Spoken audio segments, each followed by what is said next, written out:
পাকিস্তানের পর এবার বাংলাদেশ, সিন্ধুর পর এবার গঙ্গা। অসাধারণ কিছু পদক্ষেপ নিতে চলেছে আমাদের এই কেন্দ্রীয় সরকার। আপনারা জানেন কিছুদিন আগেই এই প্রথম চীনের মাটিতে একটা বৈঠক হয়েছিল, যে বৈঠকে পাকিস্তান, চীন এবং বাংলাদেশের প্রতিনিধিরা তারা ট্রাইল্যাটারাল মিটিং করেছেন। এবং এটা কাউকে বলে দিতে হবে না যে ভারতকে চাপে রাখার জন্য ক্রমাগত চীনের এই কৌশলে পা দিয়ে আসছে। এতদিন পর্যন্ত পা দিচ্ছিল বাংলাদেশ, শেখ হাসিনা জামানার পর থেকে পা দিতে শুরু করেছে মোহাম্মদ ইউনূস। আর জানেন যে দুর্বলদের আঘাত করা সেটা প্রতিরক্ষা খাতে অনেকটাই উচিত নয়, যেমন মহিলাদের আঘাত করা কিংবা দুর্বলদের আঘাত করা, ঠিক তেমনি ভাবেই ভারত বাংলাদেশকে কোনোভাবেই সামরিকভাবে আঘাত করতে চায়নি। এবং সেই কারণে আমাদের খুব প্রয়োজন ছিল যে পাকিস্তানকে যেমন আমরা শিক্ষা দিয়েছি, ডাইরেক্টলি ঢুকে গিয়ে মেরেছি এবং সিন্ধু ওয়াটার ট্রিটি বন্ধ করে দিয়েছি, তাহলে এবার কি একই পথে হেঁটে আমাদের পড়শি জেহাদি বাংলাদেশকে কি কিছু শিক্ষা আমরা দিতে পারি? হ্যাঁ, সেই শিক্ষাই দিতে চলেছি। 1996 সালের 12ই ডিসেম্বর গঙ্গা চুক্তি হয়েছিল। কি ছিল সেই চুক্তিতে?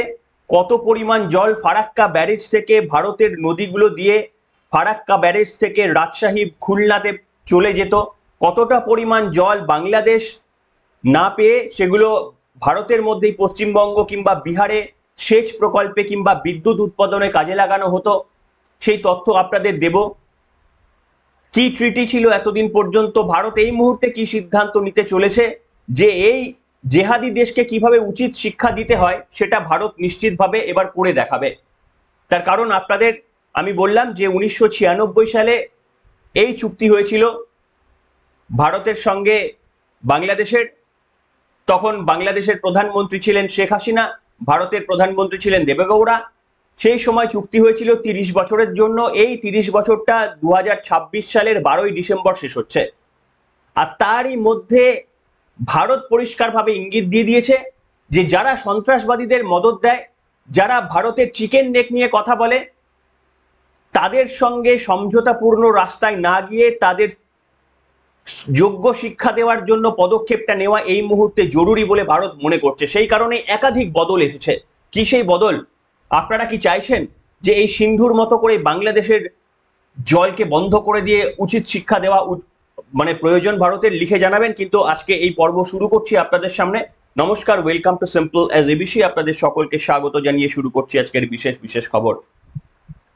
আমি প্রথমেই আপনাদের সামনে বলবো যে দেখুন, আপনারা দেখতে পাচ্ছেন অমিত শাহ কিছুদিন আগেই আরো একবার ক্লিন অ্যান্ড ক্লিয়ারলি বলে দিয়েছেন যে এই সিন্ধু চুক্তি কোনোভাবেই এই যে স্থগিত করা হয়েছে সেটাকে আর পুনরায় খোলা হবে না, অর্থাৎ এটা বাতিলই থাকবে। অন্যদিকে বিলাওয়াল ভুট্টো পাকিস্তানের এমপি, তিনি বিদেশের মাটিতে যাচ্ছেন, দেশের মাটি থেকে একেবারেই মারাত্মক হুমকি দিচ্ছেন। কি হুমকি দিচ্ছেন? যে 3টি নদী পাকিস্তান পায় সিন্ধু নদী থেকে, আর 3টি নদী ভারত জল পায়। ভারত যদি এই চুক্তি আবারও খুলে না দেয় তাহলে তারা খুব শীঘ্রই যুদ্ধে জড়াবে এবং ভারতের কাছ থেকে নাকি 6টা নদী কেড়ে নেবে। হাসিও পায় শুনলে। যারা নিজেদের মাতৃভূমিকে চীনের কাছে বিকিয়ে দেয় তারা নাকি ভারতের সঙ্গে যুদ্ধ করতে আসবে। তার বক্তব্যটা শোনাবো। তারপরে ঠিক এই একই পরিকল্পনা করে কিভাবে বাংলাদেশকে ধুয়ে দিলেন ভারতের প্রধানমন্ত্রী, ভারতের কূটনৈতিকবিদরা, সেই অসাধারণ গল্পটা শুনতে হলে আপনাদের কিছুক্ষণ অপেক্ষা করতে হবে। তার আগে এই ভুট্টোর বক্তব্যটা শুনুন, বিলাওয়াল ভুট্টোর এই বক্তব্যটা শুনুন। हुकूमत में आपका सिंधु का दिफा किया, हमने ब्रिटानिया में, यूरोप में आपका सिंधु में दिफा किया कि हम होने नहीं देंगे कि अगर भारत हमारे सिंधु की तरफ माली आंख भी दिखाता है तो इंशाअल्लाह ताला हम एक और जंग लड़ेंगे और एक बार फिर उनको शिकस्त दिलवाएंगे। हम इनको बताना चाहते हैं कि आपको सिंतास मुआहिदा मानना पड़ेगा। सिंतास मुआहिदा के तहत 6 में से जो 3 दरिया है वो पाकिस्तान के हवाले और बाकी 3 भारत के हवाले। तो भारत के पास 2 ऑप्शंस है, या माने आलमी कानून माने, अपना सिंतास मुआहिदा माने और अमल दरामद करे। नहीं मानते तो पाकिस्तान एक और जंग करेगी और 6 के 6 दरिये आपके होंगे। শুনলেন? হম্বিতম্বি দেখে মনে হবে যে আমেরিকা আর পাকিস্তানের মধ্যে খুব একটা তফাৎ নেই, চাইলেই ভারতের সঙ্গে যুদ্ধ করে ভারতের কাছ থেকে 3টি কেন 6টা 12টা নদীও নিয়ে নিতে পারে। এইরকম আর কি। এদের সঙ্গে মানে বেশি আলোচনা করে আমি সময় নষ্ট করব না, কিন্তু আমি এবার আপনাদের সামনে যেটা দেখাতে চাইবো যে এই মুহূর্তে ভারত এবং পাকিস্তানের মধ্যে ঠিক কি চুক্তি রয়েছে। আমি যেমনটা আপনাদের বললাম যে আমাদের যে চুক্তি রয়ে গিয়েছে সেই চুক্তির মধ্যে দিয়ে 40,000 কিউসেক জল আমরা ফারাক্কা ব্যারেজ দিয়ে রাজশাহী খুলনা অঞ্চলে পাঠিয়ে দিই। 11ই মে থেকে 11ই মার্চ পর্যন্ত সেই জল বাংলাদেশের গ্রীষ্মের শুখা মরশুমে আমরা পাঠাই। যদি আমরা না পাঠাই তাহলে বাংলাদেশ না খেতে পেয়ে মরে যাবে, খরায় একেবারে, এমনিতেই গরিব দেশ, তারপরে আবার না খেতে পেয়ে তারা মারা যাবে। আমরা সেই সাহায্যটা করি। এরকম একটা পড়শি দেশের সঙ্গে বেইমানি এবং গাদ্দারি করবে এরা, এরকম একটা দেশের সঙ্গে চিন্ময় কৃষ্ণ প্রভুদের গ্রেপ্তার করে রেখে দেবে, দুর্গা মন্দির ভাঙচুর হবে, এটাই তো স্বাভাবিক। কিন্তু তারা বোঝে না যে আমাদের একটা মানে সহ্য করারও সীমা রয়েছে, সেই সীমাটা কার্যত অতিক্রম করে গিয়েছে। সেই কারণে ভারত সিদ্ধান্ত নিতে চলেছে যে এই আগামী 1-1.5 বছরের মধ্যে, 1 বছরের মধ্যেই যে চুক্তিটি নবীকরণ হবে সেটা 30 বছরের জন্য মোটেই হবে না, সেটা খুব বেশি হলে 10 বছরের জন্য হবে। এবং এই 10 বছরের জন্য চুক্তিটা এই কারণে করা হবে, প্রত্যেক বছর পুনর্মূল্যায়ন করা হবে যে সমস্ত শিষ্টাচার মেনে চলছে কিনা, বাংলাদেশের সঙ্গে ভারতের কি সম্পর্ক, তার উপরে সিদ্ধান্ত নেওয়া হবে যে আগামী বছর এই চুক্তিটি থাকবে না বাতিল করে দেওয়া হবে। বুঝতে পারছেন? চীনের সঙ্গে মিটিং করা, চিকেন স্নেক নিয়ে কথা বলা, যে চিকেন স্নেক ছাড়া নাকি আমাদের জলপথ ছাড়া নাকি চিকেন স্নেক কিছু করতে পারবে না মোহাম্মদ ইউনূসের। ওর চাবিটা ভারত লক করে দিল, চাবিটা আমাদের হাতে। কেন চাবি আমাদের হাতে আমি আপনাদের ব্যাখ্যা করব যে ভারতের কত শতাংশ জল ভারতের নদী থেকে বাংলাদেশে প্রভাবিত হয়।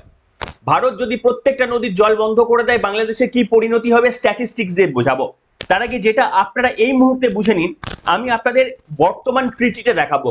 এই মুহূর্তে ভারতের সঙ্গে গঙ্গার এই যে জল, সেটা ফারাক্কা ব্যারেজ দিয়ে যে আমাদের চুক্তিটি ছিল, সেই চুক্তিটা কি আপনারা দেখতে পাচ্ছেন এখন 1996 সালের গঙ্গা ওয়াটার ট্রিটি।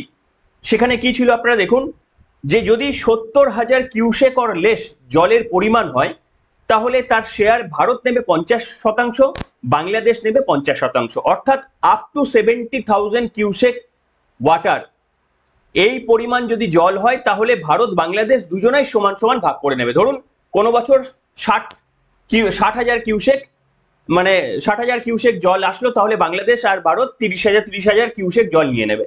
এরপরে হচ্ছে যদি 70,000-এর থেকে বেশি হয় কিন্তু 75,000 পর্যন্ত, 70 থেকে যদি 75,000 হয় তাহলে বাংলাদেশ সেই 35,000 কিউসেকই পাবে। বাকি জলটা অর্থাৎ আরো 5 ভাগ জলটা ভারত পেতে পারে। অর্থাৎ যদি ধরুন 75,000 কিউসেক জল আসে তাহলে বাংলাদেশ পাবে 35,000 কিউসেক, ভারত পাবে 40,000 কিউসেক। আর যদি 75,000 কিউসেকেরও বেশি জল চলে আসে কোনোবার, ডিপেন্ড করছে কোনবার কি নদীতে জল মানে বৃষ্টি কত পরিমাণে হয়েছে তার উপর, কতটা বরফ গলে এসেছে হিমালয় পর্বত থেকে তার উপর, সেইখানে যদি 75,000 কিউসেকের বেশি জল হয়ে যায় তাহলে আপনারা দেখতে পাচ্ছেন যে ভারত পাবে 40,000 কিউসেক আর রেস্ট অফ দ্য জল সেটা পাবে বাংলাদেশ। ধরুন 80,000 কিউসেক যদি জল হয়ে যায় তাহলে ভারত পাবে 40,000, ওরাও পাবে 40,000। যদি 90,000 কিউসেক জল হয় তাহলে ভারত পাবে 40,000 কিউসেক, ওরা পাবে 50,000 কিউসেক। এইরকম ভাবে একটা গঙ্গা ওয়াটার ট্রিটি ছিল 1996-এ, সেটা 30 বছরের জন্য নবীকরণ হয়, 30 বছর ধরে ধরে। এবং এই যে জলটা কিভাবে দেওয়া হয় জানেন, জলটা হচ্ছে মূলত এই শুখা মরশুমে 11ই মার্চ থেকে 11ই মে পর্যন্ত এই শুখা মরশুমে এই জলটা দেওয়া হয়। তো এই শুখা মরশুমে এই জল দেওয়ার সময় 10 দিন ভারত জল নিজেদের দিকে নেয়, আবার 10 দিন ফারাক্কা ব্যারেজ দিয়ে রাজশাহী খুলনা এইসব জায়গায় জল পাঠিয়ে দেয়, আবার 10 দিন ভারত জল নেয়। এইভাবে জলের সাপ্লাইটা চলতো। কিন্তু এবারে ভারত পরিষ্কারভাবে বলে দিয়েছে যে যেভাবে কূটনৈতিক সম্পর্ক এগোবে সেই মতো আমরা সিদ্ধান্ত নেব। তাই আগে ভাগে 30 বছরের জন্য চুক্তি এখন আর আমরা করব না, এবং এই যে 10 বছরেরও যে চুক্তিটা আমরা করব এটা প্রত্যেক বছর পুনর্মূল্যায়ন করব। ভারতের সঙ্গে বাংলাদেশের সুসম্পর্ক বজায় কতটা থাকছে তার উপরে নির্ভর করবে এই চুক্তিটা থাকবে কি থাকবে না। এবার আপনাদের সামনে কৌতূহল নিশ্চিতভাবে আপনাদের সকলের হচ্ছে যে ভারত কতটা বাংলাদেশ কতটা ভারতের জলের ওপর নির্ভরশীল, তাই না? যে ধরুন ভারত যদি গঙ্গা ওয়াটার ট্রিটিটা বন্ধই করে দেয় তাহলে বাংলাদেশ সার্ভাইভ করবে? এবার আমি এই প্রশ্নের উত্তরে দেখাবো আপনাদের আর একটা চার্ট আমি দেখাবো। আপনারা দেখুন, আমি জোগাড় করেছি যে বাংলাদেশ এই মুহূর্তে ভারতের কাছ থেকে কত পরিমাণ জল পায়। দেখুন, গঙ্গা থেকে, এই যে গঙ্গা ওয়াটার ট্রিটি থেকে বাংলাদেশ শতকরা 18 থেকে 20% জল পায়। অর্থাৎ বাংলাদেশের টোটাল চাহিদার 18 থেকে 20% জল আসে এই গঙ্গা ওয়াটার ট্রিটি থেকে, একবার কল্পনা করে দেখুন। এবং ব্রহ্মপুত্র থেকে তারা সব থেকে বেশি জল পায়, 65 to 67% ওয়াটার তাদের যেটা প্রয়োজন তার 65 থেকে 67%। এবার আপনাদের একটা আমি বিশ্লেষণ করেছিলাম যে এই ব্রহ্মপুত্রর উৎস কিন্তু ভারত নয়, এটা হচ্ছে চীন। চীনের মধ্যে থেকে ভারতে প্রবেশ করে তারপরে আসাম, গুয়াহাটি, অরুণাচল প্রদেশ এই সমস্ত জায়গা থেকে বাংলাদেশের মধ্যে এসে তারপরে বঙ্গোপসাগরে মিলিত হচ্ছে। এটাই হচ্ছে বাংলাদেশের সব থেকে বেশি জলের পরিমাণ। এবার ভেবে দেখুন যে অনেক সময় পাকিস্তান হুমকি দেয় না যে চীনকে বলবো যে ব্রহ্মপুত্র নদীর জল বন্ধ করে দেব। আমি আপনাদের সামনে এটা নিয়ে একটা দীর্ঘ প্রতিবেদন করেছিলাম যে চীন কিচ্ছু করতে পারবে না ভারতের, এতটুকু চুল বাঁকা করতে পারবে না। কেন? তার কারণ আমি বলেছি যে তিব্বত থেকে যে এই যে ব্রহ্মপুত্র নদীর সৃষ্টি হয় সেখানে গ্লেশিয়ার দিয়ে যে পরিমাণ জল হয় সেটা ভারতের ব্রহ্মপুত্র নদীতে যেটা আসে তার মাত্র 10 থেকে 15%। বাকি জলটা ওই মেঘালয়, চেরাপুঞ্জি, অরুণাচল প্রদেশ, আসামের বিভিন্ন জায়গা দিয়ে যাওয়ার সময় ওখানকার মৌসুমী বায়ু সেই ব্রহ্মপুত্র নদীটাকে পুষ্ট করে। এবং তারা যদি বাঁধ দিয়ে আটকেও দেয় তাহলে আমাদের ব্রহ্মপুত্র নদী আমাদের বৃষ্টি থেকে যে পরিমাণ জল আসবে সেটাই অনেক, বরঞ্চ আসাম ফাসামে যে প্রত্যেক বছর বন্যা হয় সেটা আটকে যাবে। কাজে আমাদের ভয়ের কিছু নেই, ভয় হচ্ছে পাকিস্তানের। তার কারণ মাফ করবেন, বাংলাদেশের। তার কারণ বাংলাদেশ এই মুহূর্তে চীনের সঙ্গে হাত মিলিয়েছে। চীন যদি ব্রহ্মপুত্র নদীর ওপর বাঁধ দিচ্ছে আর ভারতও অরুণাচল প্রদেশে সব চীনের থেকেও বড় একটা বাঁধ তৈরি করছে, সেই গল্প আজকের আমি শোনাবো না, শুনিয়েছিলাম যে বাই চান্স যদি চীন সেই বাঁধ থেকে একসঙ্গে অনেক জল ছেড়ে দেয় তাহলে ভারত অরুণাচল প্রদেশে সেই বাঁধের মধ্যে সেই জলটা পুরো সংগ্রহ করে ফেলবে। কাজেই ভারতকে ভাসিয়ে দেওয়ার হুমকি চীন দেখাতে পারবে না। আর অন্যদিকে জল দেবো না সেটাও বললে আমাদের লাভ নেই, তার কারণ 20% তাদের জল আটকাতে পারবে, আমাদের 80% জল ব্রহ্মপুত্র নদীতে আমাদের দেশের থেকেই বৃষ্টির মারফত চলে আসে। তাহলে এইখানে আমরা যদি ব্রহ্মপুত্রের নদীর জলটা বাংলাদেশে আটকে দিই তাহলে বাংলাদেশের কতটা পরিমাণ আটকে গেল? প্রায় 90% জল বাংলাদেশের আটকে গেল। এবার বুঝতে পারছেন যে আমাদের ভারতের থেকে প্রায় 90% জলের ওপর ডিপেন্ড করছে এইরকম একটা কৃষি ভিত্তিক একটা দেশ, যে দেশটির শিল্প বলতে কিছু নেই, যে দেশটির মূল শিল্প যাকে বলে সেটা হচ্ছে জেহাদি। এরা মূল যে এদের উৎপাদিত মাল সেটা হচ্ছে জেহাদি, এরা জেহাদিদের চাষ করে। কাজে এদের অর্থনীতি লক্ষ্য না, এবং লক্ষ্য নয় বলেই এরা ওই মোহাম্মদ ইউনুসের মতো একজন এই ধরনের সাম্প্রদায়িক অসাম্প্রদায়িক লোককে এইভাবে গ্রহণ করে রেখেছে বাংলাদেশের মাটিতে, যিনি ক্রমাগত হিন্দুদের ওপর অত্যাচার করে একেবারেই হিন্দুদের নরক স্থান বানিয়ে দিয়েছে বাংলাদেশকে। এখন তো বোধহয় পাকিস্তানে যা অত্যাচার হয় তার থেকেও ভয়ঙ্কর অত্যাচার বাংলাদেশের মাটিতে হয়। কাজে এই জেহাদি দেশকে যদি শুধরে দিতে হয়, এরা বলে না যে বয়কট বর্জন ভারতীয় পণ্য, ভারতীয় পণ্য বয়কট বর্জন। যারা বাংলাদেশ থেকে লিখছেন একবার কমেন্ট করবেন নাকি, বয়কট বর্জন ভারতীয় পণ্য। জলটাও ভারতীয় পণ্য, ভারতের মাটি থেকে উৎসারিত প্রত্যেকটা জিনিস ভারতের। কাজেই জেহাদি কার্যকলাপ দেখানো সেটা একরকম বিষয়, সেটা যে কেউ করতে পারে, বুদ্ধি যাদের কম থাকে, বিবেচনা যাদের কম থাকে তারা করতেই পারে। এই কিছুদিন আগে আমেরিকা ইরানের কি করে দিয়ে এসেছে সেটা দেখার পরেও যদি প্রযুক্তিতে উন্নতি না হয়ে, শিল্পতে উন্নতি না হয়ে, ওই শুধুমাত্র একটা দুর্গা মন্দির ভাঙলাম আর একটা দুটো বয়স্ক হিন্দুদের ধরে পিটিয়ে দিলাম, এই বীর পুঙ্গবের কাহিনী এবার শেষ হতে চলেছে। এইটা শেষ করার প্রয়োজন ছিল, অনেকদিন ধরে এর প্রয়োজনীয়তা ভারতীয় হিসেবে আমরা প্রত্যেকে অনুভব করে এসেছি, কিন্তু দুর্বল দেশের প্রতি আক্রমণ করতে সকলেই একটু কুণ্ঠিত বোধ করে। দেখুন, ভারতের সঙ্গে পাকিস্তানে যুদ্ধ হয়েছিল, আমরা বলেছিলাম যে এদেরকে গুড়িয়ে দেব। কিন্তু একটা দুর্বল দেশ, তো দুর্বল দেশের সঙ্গে হঠাৎ করে যদি আপনি এক আগ্রাসনে চলে যান, তাহলে কিন্তু গোটা বিশ্ব বলবে আহা মারছো বলে, কূটনৈতিকভাবে তারা কিছুটা সিম্প্যাথি পেয়ে যাবে। কাজে দুর্বল দেশকে প্রথমে আক্রমণ করা যায় না। আমরা চাইছি তারা সেই মিস্টেকটা করুক। তারা অলরেডি অনেকগুলো ছোট ছোট মিস্টেক করতে করতে যাচ্ছে। যেমন ওই বললাম, চীনের সঙ্গে ট্রাইল্যাটারাল মিটিং করেছে, পাকিস্তানকে নিজেদের বাবা ভাবতে শুরু করেছে, যে পাকিস্তান 1971 সালে হিন্দু মুসলমান নির্বিশেষে তাদের দেশের মা বোনেদের ইজ্জতকে লুটে নিয়েছে। গোটা পৃথিবীর মধ্যে সব থেকে বড় ধর্ষণের ঘটনা ঘটেছে বাংলাদেশের মাটিতে। তারা তাদের ধর্ষকদের নিজেদের বাবা বলে স্বীকার করছে। এই ঘটনার পর এদের বিশ্বাসযোগ্যতা নিয়ে নিশ্চিতভাবে আর প্রশ্ন করতে পারেন না।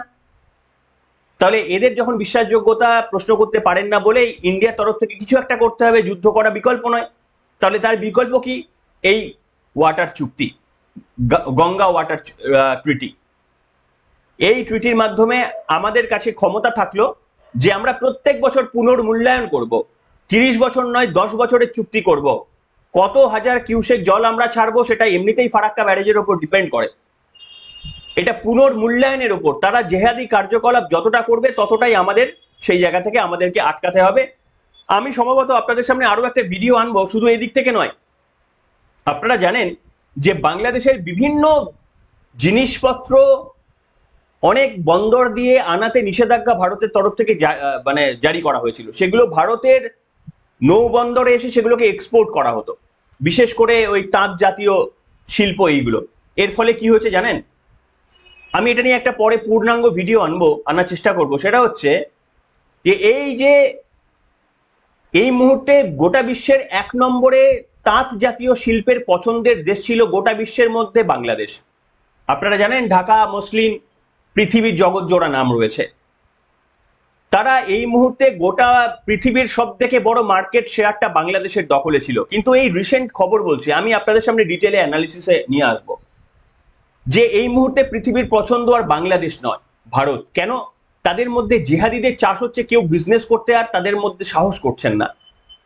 তার কারণ যেভাবে অশান্তির চাষ করছে, যে কোনো মুহূর্তে সেই ধরনের নিষেধাজ্ঞা ভারতের কোপে পড়ে তাদের মানে কেউ আর ইনভেস্ট করতে চাইছেন না বাংলাদেশের ওপর। বরঞ্চ ভারতে এখন সমমূল্যের ওই সম কোয়ালিটির, নিশ্চিতভাবে বাংলাদেশের কোয়ালিটি অনেক বেশি, সব জায়গায় সবটা হয় না, কিন্তু তা সত্ত্বেও এই মুহূর্তে ভারত যে অর্ডারগুলো পাচ্ছে সেগুলো এবছরে অন্তত বাংলাদেশের থেকে বেশি অর্ডার ভারত পেয়েছে, এই প্রথমবার।